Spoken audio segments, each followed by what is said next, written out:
kumekuwa na maneno mengi watu wakiongea kuhusu kuja kwa Yesu mara ya pili. Wengine wanasema kwamba Yesu aliamua kukimbia na kwenda kujipumzikia zake ili asipate usumbufu wa wanadamu. Lakini ahadi yake nasema katika maandiko yake matakatifu, anasema kwamba msifadhaike mioyoni mwenu, mnamwamini Mungu, lakini niaminini na mimi. Nyumbani mwa Baba mna makao mengi, maana kama sivyo nisingeliwaambia.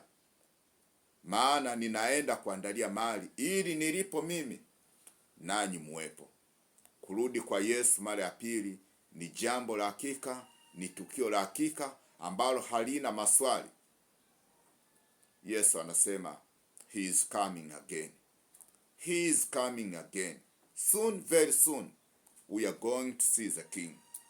Hatupasi kuwa na mashaka wale tunaomtumaini. Hatupasi kuwa na hofu.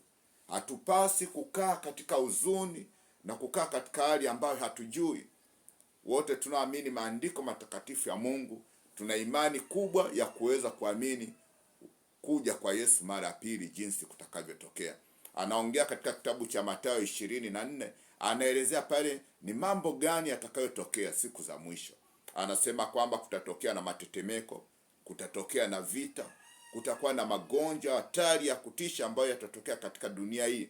Lakini anasema kwamba pamoja na hayo yote mwisho utakuwa bado.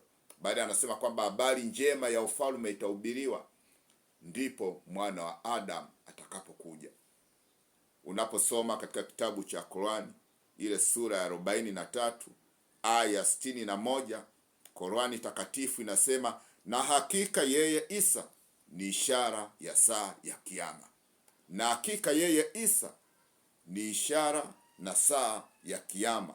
Unaposoma Qur'ani 43 aya 61 inataja ujio wa Yesu mara ya pili. Hakutakuwepo na kiyama iwapo kama Yesu atakuja.